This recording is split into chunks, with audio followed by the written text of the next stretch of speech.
Hello दोस्तों, Brajesh Chandra learning channel में आपका स्वागत है। दोस्तों, भारतीय संविधान पर मैं अपनी अगली प्रस्तुति के साथ आपके समक्ष उपस्थित हूँ। प्रस्तुत वीडियो में हम लोग विभिन्न प्रकार की रिट याचिकाएं, रिट पिटीशंस पर चर्चा करने जा रहे हैं। दोस्तों, प्रतियोगिता परीक्षाओं के दृष्टिकोण से यह एक महत्वपूर्ण टॉपिक है और विभिन्न परीक्षाओं में इससे संबंधित प्रश्न पूछे जाते हैं। तो आइए इसे समझने का प्रयास करते हैं। प्रस्तुत वीडियो में जिन विषयों पर चर्चा की जाएगी, आइए उन्हें देखें। तो सबसे पहला कि रिट याचिका अर्थात रिट पिटीशन क्या है तथा इसे किसे जारी किया जा सकता है। दूसरा कि रिट जारी करने की अधिकारिता किसे प्राप्त है तथा इससे संबंधित संवैधानिक प्रावधान क्या हैं। और तीसरा कि रिट याचिकाएं कौन कौन हैं और इनकी विशेषताएं क्या हैं। तो आइए इसे देखते हैं। सबसे पहले हम लोग देखें कि रिट याचिका अर्थात रिट पिटीशन क्या है तथा इसे किसे जारी किया जा सकता है। तो रिट जो है वो न्यायालयों द्वारा जारी एक लिखित आदेश है जो देश के किसी भी नागरिक अथवा संस्था की मांग पर विचार करने के उपरांत सक्षम न्यायालयों अर्थात उच्चतम न्यायालय और देश के सभी उच्च न्यायालयों द्वारा जारी किया जाता है। तो रिट जो है उसे जारी करने की जो अधिकारिता है या शक्ति है वह उच्चतम न्यायालय अर्थात सुप्रीम कोर्ट और देश के जितने भी उच्च न्यायालय हैं, हाई कोर्ट्स हैं, वो जारी कर सकते हैं। दूसरी महत्वपूर्ण बात कि ये रिट जो है वह कार्यपालिका के किसी अधिकारी अथवा अवर न्यायालयों या अर्ध न्यायिक निकायों को जारी किया जा सकता है। अर्थात सुप्रीम कोर्ट किसी भी कार्यपालिका के अधिकारी को इसे जारी कर सकता है और हाई कोर्ट्स अपने अधीनस्थ न्यायालयों को या फिर जो क्वासी जुडिशियल बॉडीज होते हैं, देश के अर्ध न्यायिक निकाय होते हैं, उनको ये जारी किया जा सकता है। आगे बढ़ें। अब रिट जारी करने की अधिकारिता किसे प्राप्त है तथा इससे संबंधित जो संवैधानिक प्रावधान है वो क्या है, आइए इसे देखते हैं। तो वर्तमान संवैधानिक प्रावधानों के अंतर्गत रिट जारी करने की शक्ति उच्चतम न्यायालय और देश के सभी उच्च न्यायालयों को प्राप्त है। उच्चतम न्यायालय भारतीय संविधान के अनुच्छेद 32 के अंतर्गत और उच्च न्यायालय जो हैं वो अनुच्छेद 226 के अंतर्गत विभिन्न प्रकार की 5 रिट जारी कर सकते हैं। तो वर्तमान संवैधानिक प्रावधानों के अनुसार उच्चतम न्यायालय और देश के उच्च न्यायालयों को ही रिट जारी करने की अधिकारिता है, शक्ति प्राप्त है। हालांकि उच्चतम न्यायालय एवं उच्च न्यायालयों के अतिरिक्त अन्य न्यायालयों द्वारा भी रिट जारी करने का प्रावधान संविधान में किया गया है, लेकिन इसके लिए संसद को विधि पारित करनी होगी, जैसा कि अब तक नहीं किया गया है। अर्थात कि वर्तमान संवैधानिक प्रावधानों के अंतर्गत सुप्रीम कोर्ट और हाई कोर्ट्स ही रिट जारी कर सकते हैं। आगे बढ़ें। अब आइए देखें कि उच्चतम न्यायालय की रिट अधिकारिता क्या है, अर्थात रिट जारी करने की शक्ति से संबंधित क्या प्रावधान है। तो भारतीय संविधान के अनुच्छेद 32 के अंतर्गत उच्चतम न्यायालय केवल मौलिक अधिकारों के हनन के मामलों में ही रिट जारी कर सकता है। यह एक महत्वपूर्ण तथ्य है। और दूसरा कि उच्चतम न्यायालय भारत में किसी भी प्राधिकारी को, अथॉरिटी को या न्यायिक अथवा अर्ध न्यायिक निकायों के विरुद्ध रिट जारी कर सकता है। तो उच्चतम न्यायालय केवल मौलिक अधिकारों के हनन के मामलों में ही भारत में किसी भी प्राधिकारी को या न्यायिक अथवा अर्ध न्यायिक निकायों के विरुद्ध रिट जारी कर सकता है। अब उच्च न्यायालय की रिट अधिकारिता क्या है, आइए इस पर भी एक नज़र डालते हैं। तो भारतीय संविधान के अनुच्छेद 226 के अंतर्गत उच्च न्यायालयों को मौलिक अधिकारों के हनन के मामलों के साथ साथ अन्य किसी भी मामले में रिट जारी करने की शक्ति प्राप्त है। अर्थात कि उच्च न्यायालय जो हैं, हाई कोर्ट्स को मौलिक अधिकारों के मामलों में या फिर अन्य किसी भी प्रकार के मामले में रिट जारी करने का अधिकार प्राप्त है।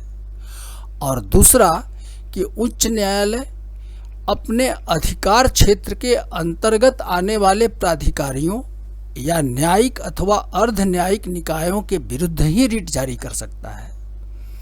तो यह उच्च न्यायालय की रिट जारी करने की अधिकारिता या शक्ति है। आगे बढ़ें। अब ये रिट याचिकाएं कौन कौन हैं और इनकी विशेषताएं क्या हैं, आइए इन्हें देखते हैं। तो रिट 5 प्रकार के होते हैं। पहला बंदी प्रत्यक्षीकरण अर्थात हैबियस कॉर्पस, दूसरा परमादेश मैंडमस, तीसरा प्रतिषेध अर्थात प्रोहिबिशन, चौथा उत्प्रेषण अर्थात सर्सियोररी और पांचवा अधिकार परीक्षा अर्थात को वारंटो। तो आइए इन 5 प्रकार के रिटों की क्या क्या विशेषताएं हैं, इन्हें किसे जारी किया जाता है और किन परिस्थितियों में जारी किया जा सकता है और इनके अपवाद क्या हैं, आइए इस पर एक नज़र डालते हैं। तो सबसे पहले हम लोग देखें बंदी प्रत्यक्षीकरण अर्थात हैबियस कॉर्पस। तो उच्चतम न्यायालय एवं उच्च न्यायालय किसी निरुद्ध अर्थात गिरफ्तार किए गए व्यक्ति को न्यायालय के सामने उपस्थित करवाने के लिए यह रिट जारी करता है। इस रिट को जारी करने का उद्देश्य व्यक्ति के गिरफ्तार किए जाने के विधिक औचित्य का निर्धारण करना होता है और अनुचित पाए जाने पर न्यायालय उसे मुक्त करने का आदेश जारी कर सकता है। यह रिट जो है हैबियस कॉर्पस जो है वस्तुतः व्यक्ति को संविधान के अनुच्छेद 21 के अंतर्गत आर्टिकल 21 के अंतर्गत प्रदान की गई दैहिक स्वतंत्रता के मौलिक अधिकार के प्रवर्तन के लिए जारी की जाती है। जैसा कि आप सबों को पता है कि अनुच्छेद 21 के अंतर्गत देश के नागरिकों को दैहिक स्वतंत्रता का मौलिक अधिकार प्रदान किया गया है। इसमें यह प्रावधान है कि किसी भी व्यक्ति को विधि द्वारा स्थापित प्रक्रिया के अनुसार ही उसकी दैहिक स्वतंत्रता से वंचित किया जाएगा। तो अर्थात कोई व्यक्ति जिसकी गिरफ्तारी हुई है और उसे यदि ऐसा लगता है कि उसको गिरफ्तार करने के लिए विधि का सही तरीके से अनुपालन नहीं किया गया है या कानून में निर्धारित प्रक्रिया के अनुसार उसकी गिरफ्तारी नहीं हुई है, तो वह उच्चतम न्यायालय या फिर उच्च न्यायालय दोनों में से किसी से भी इस रिट की मांग कर सकता है। तो न्यायालय उस गिरफ्तार किए गए व्यक्ति को अपने सामने उपस्थित करने के लिए यह रिट जारी करता है और न्यायालय यदि पाता है कि विधि का अनुपालन सही तरीके से करते हुए उस व्यक्ति को गिरफ्तार नहीं किया गया है, तो अनुचित पाए जाने पर न्यायालय उसे मुक्त करने का आदेश जारी कर सकता है। एक महत्वपूर्ण बात यह जान लें आप कि यह रिट केवल कार्यपालिका के विरुद्ध ही जारी की जा सकती है, अर्थात न्यायालय कार्यपालिका के विरुद्ध ही बंदी प्रत्यक्षीकरण हैबियस कॉर्पस रिट जारी कर सकता है। आगे बढ़ें। अब किन परिस्थितियों में बंदी प्रत्यक्षीकरण रिट जारी नहीं किया जा सकता है, इस पर भी एक नज़र डालते हैं। तो ये परिस्थितियां कौन कौन सी हैं जब हैबियस कॉर्पस रिट न्यायालय जारी नहीं कर सकते हैं। तो पहला कि न्यायालय के अधिकारिता से बाहर किसी अधिकारी के विरुद्ध यह रिट जारी नहीं की जा सकती, अर्थात उच्च न्यायालय अपने अधिकार क्षेत्र से बाहर के किसी व्यक्ति को यह रिट जारी नहीं कर सकता है। इसी तरह सुप्रीम कोर्ट वह भी जो है देश के बाहर किसी अधिकारी के विरुद्ध यह रिट जारी नहीं कर सकता है।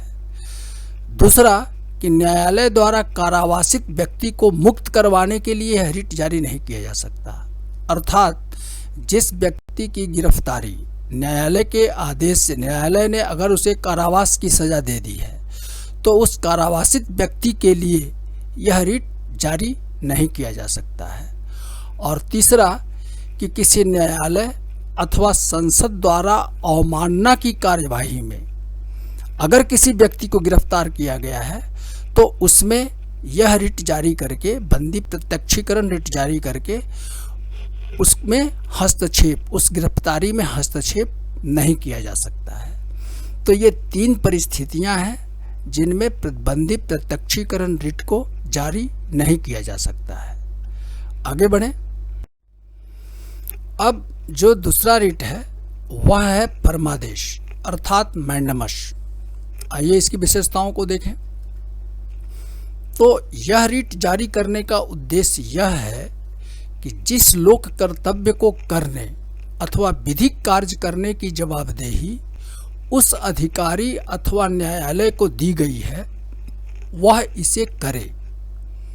अर्थात जब कोई अधिकारी या न्यायिक निकाय अपनी शक्ति का प्रयोग करने से इनकार कर दे अथवा कोई गैर कानूनी विधि लागू कर दे तो सक्षम न्यायालय इस रिट के माध्यम से उसे ऐसा करने अथवा न करने का निर्देश जारी कर सकता है। अर्थात कार्यपालिका का कोई अंग या कोई प्राधिकारी अथवा कोई न्यायालय या फिर कोई क्वासी जुडिशियल बॉडी जो उसकी जवाबदेही है, जो उसके कर्तव्य हैं, उस कर्तव्य को करने से मना करता है तो सक्षम न्यायालय परमादेश जारी करके वह उस कार्य को करने के लिए उसे निर्देश देता है, तो वह परमादेश है। यह रिट जो है परमादेश कार्यपालिका के किसी भी अधिकारी और न्यायालयों और अर्ध न्यायिक निकायों अर्थात क्वासी जुडिशियल बॉडी को, इनमें से किसी को भी जारी किया जा सकता है। परमादेश किसको जारी नहीं किया जा सकता है, आइए इसको भी देखें। तो पहला, राष्ट्रपति राज्यपाल को उनके पद की शक्तियों का प्रयोग करने के लिए न्यायालय परमादेश जारी नहीं कर सकते हैं। और दूसरा कि किसी प्राइवेट व्यक्ति अथवा निकाय के विरुद्ध यह रिट जारी नहीं किया जा सकता है। तो इन 2 परिस्थितियों में परमादेश जो है मैंडमस जारी नहीं किया जा सकता है। आगे बढ़ें। अब प्रतिषेध प्रोहिबिशन, आइए देखें इसकी विशेषता क्या है। तो प्रतिषेध रिट उच्चतम एवं उच्च न्यायालयों द्वारा अवर न्यायालयों एवं अर्ध न्यायिक निकायों क्वासी जुडिशियल बॉडीज को जारी किया जाता है। इसका उद्देश्य यह है कि वे उन्हें प्रदान की गई अधिकारिता अथवा शक्ति के अधीन ही कार्य करें, अर्थात जो उनकी मर्यादा है, जो उनका अधिकार क्षेत्र है, अपने अधिकार क्षेत्र में ही वो कार्य करें। इसके लिए प्रतिषेध रिट प्रोहिबिशन जारी किया जाता है। अर्थात यह रिट किसी निकाय द्वारा उसे प्रदान की गई शक्ति अथवा अधिकार से जो बाहर काम करने को रोकता है, प्रतिषेध करता है उसका। दूसरा महत्वपूर्ण उत्प्रेषण है। चौथा रिट जो है सर्सियोररी, ये क्या है आइए इसे देखते हैं। तो यह रिट किसी न्यायिक अथवा न्यायिक कल्प निकायों के विरुद्ध जारी की जाती है। इनका मूल उद्देश्य न्यायिक या न्यायिक कल्प पदाधिकारी द्वारा उसे उपलब्ध अधिकार क्षेत्र से बाहर किए गए किसी कार्य या कार्यवाही का खंडन करना है। अर्थात इस रिट के माध्यम से अधिकार क्षेत्र से बाहर किए गए कार्यों को अविधिमान्य कर दिया जाता है। तो प्रतिषेध अधिकार क्षेत्र से बाहर कार्य करने से रोकने के लिए जारी किया जाता है, और उत्प्रेषण सर्सियोरी जो है वह अधिकार क्षेत्र से बाहर यदि कोई कार्य कर दिया गया है तो उसको समाप्त करने के लिए उत्प्रेषण रिट जारी किया जाता है। और ये दोनों ही रिट जो हैं वो अवर न्यायालयों को और अर्ध न्यायिक निकायों को अर्थात क्वासी जुडिशियल बॉडीज को जारी किए जाते हैं, प्रतिषेध और उत्प्रेषण। आगे बढ़े। अब जो पांचवा रिट है वह है अधिकार परीक्षा अर्थात को वारंटो। आइए देखें ये क्या है, इसकी विशेषताएं क्या हैं। तो किसी लोकपद जो किसी कानून अथवा संविधान के द्वारा बनाया गया है, उसका सृजन हुआ है, उस पर किसी अधिकारी अथवा व्यक्ति को नियुक्त किया जाता है और इसमें किसी कानून अथवा नियम का उल्लंघन हुआ है तो सक्षम न्यायालय इस रिट के माध्यम से उसकी वैधता की जांच कर सकता है। अर्थात किसी लोक पद पर अगर किसी की नियुक्ति की गई है और वह पात्र नहीं है तो ऐसी परिस्थिति में न्यायालय जो है अधिकार परीक्षा अर्थात को वारंटो रिट जारी कर सकते हैं। इसका मूल आधार यह है कि लोकहित में कोई अवैध दावेदार कोई लोकपद पर अधिकार न कर सके। यह रिट उस लोक पदाधिकारी को जारी किया जाता है जिसने लोकपद धारण किया है या फिर किसी लोकपद पर उसकी नियुक्ति की गई है। तो ये 5 प्रकार के रिट हैं और इनकी विशेषताएं हैं।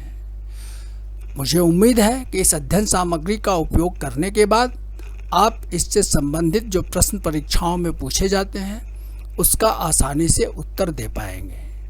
दोस्तों, इस वीडियो में बस इतना ही। यदि मेरी यह प्रस्तुति आपको उपयोगी लगी है तो कृपया मेरे इस वीडियो को लाइक करें, और यदि अभी तक आपने मेरे इस चैनल को सब्सक्राइब नहीं किया है तो इसे सब्सक्राइब अवश्य करें। धन्यवाद।